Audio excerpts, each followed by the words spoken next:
नमस्कार, कशिश न्यूज देख रहे हैं आप। आपके साथ मैं हूं शिखा सरोज सिंह। बिहार की 4 विधानसभा सीटों पर उपचुनाव हो रहे हैं और सुबह 9 बजे से अब तक 9.53% वोटिंग और तरारी की अगर बात की जाए तो 9.3% मतदान हुए हैं। बेलागंज में 9.12% मतदान हुए हैं। इमामगंज में 8.46% मतदान हो चुके हैं। रामगढ़ की अगर बात करें तो 11.35% मतदान किए जा चुके हैं। तो सुबह से ही लंबी कतार में वोटर्स पहुंच रहे हैं पोलिंग बूथ पर अपने मताधिकार का प्रयोग करने के लिए। बिहार की ये 4 उपचुनाव को लेकर जो मतदाता है उनमें खासा उत्साह देखने को मिल रहा है और इन 4 विधानसभा सीटों पर उपचुनाव हो रहे हैं। इन्हें कहीं ना कहीं सेमीफाइनल के रूप में भी देखा जा रहा है। तो ये सुबह 9 बजे तक के वोटिंग परसेंटेज आपको बता रहे हैं। तरारी में 9.3% मतदान हो चुके हैं। बेलागंज में 9.12% मतदान हुए हैं। ऐसे में इमामगंज की अगर बात की जाए तो 8.46% 9 बजे तक मतदान हुए हैं और रामगढ़ में 11.35% मतदान सुबह 9 बजे तक किए जा चुके हैं।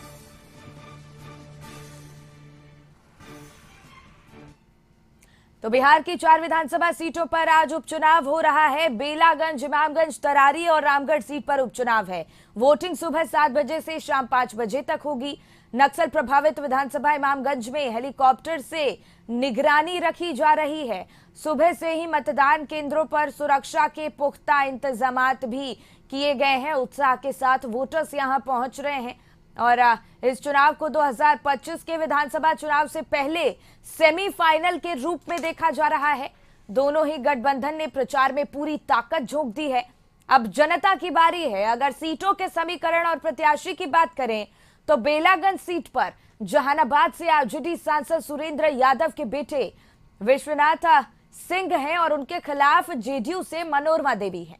जबकि इमामगंज सीट पर आरजेडी ने रोशन कुमार को उम्मीदवार बनाया है। तो वहीं रोशन कुमार के सामने जीतन राम मांझी की बहू दीपा मांझी चुनावी मैदान में है।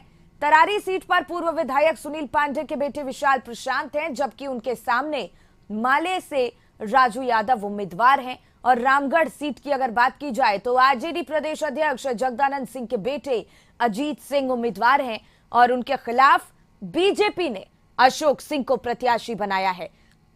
इस बार प्रशांत किशोर की पार्टी जनसुराज के आने से ये जो मुकाबला है वो बेहद त्रिकोणीय होने की उसकी संभावना जताई जा रही है।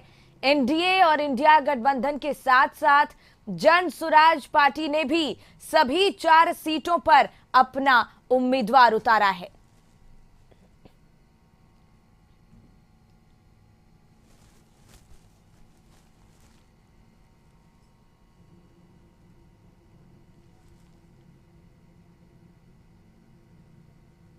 बिहार विधानसभा की 4 सीट पर हो रही उपचुनाव में एनडीए गठबंधन की प्रचंड जीत होगी। एनडीए उम्मीदवारों के मुकाबले में दूर दूर तक कोई नहीं है। मुंगेरी लाल के हंसी सपने देखने वाले तेजस्वी की तो नींद ही उड़ गई है।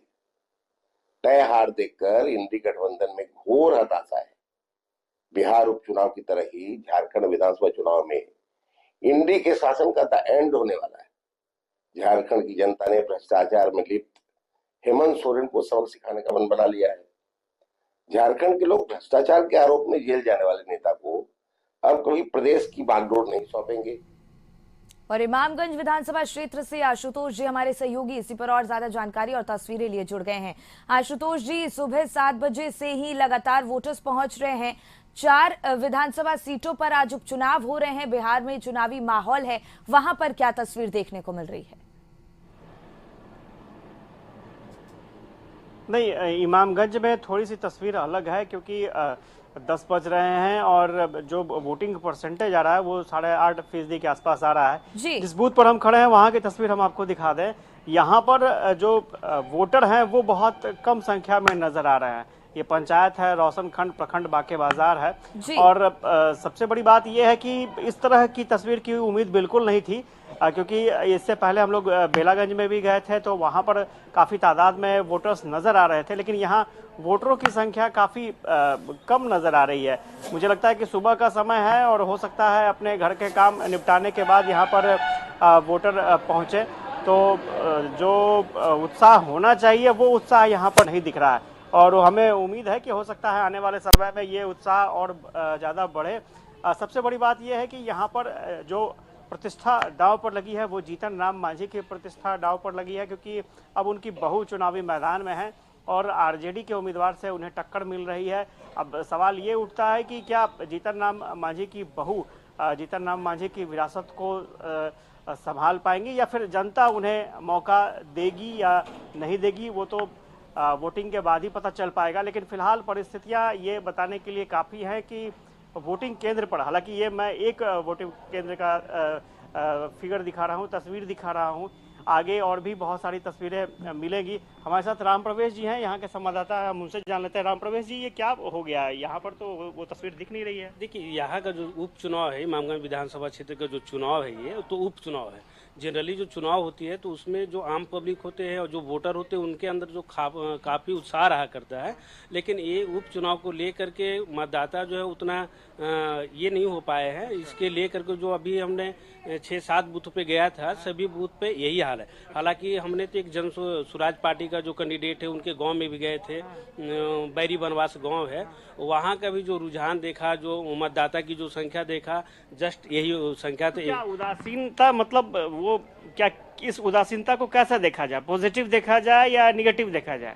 देखिए, आज के जो मतदाता है सभी जागरूक हो चुके हैं और जागरूक होने के बाद भी ये लोग जो है जो उपचुनाव को लेकर के कहीं ना कहीं वो लोग भी कुछ न कुछ समझ रहे हैं और कि इससे कुछ 6 महीने या 8 महीने की ये चुनाव है करके वो निकल नहीं पा रहे हैं। या तो हो सकता है अभी 10 बजे का समय है, जबकि हम 6:30 बजे से ही फील्ड में हैं, 6:30 बजे से ही हर एक बूथ पे जा रहे हैं जितना संभव हो जा सके।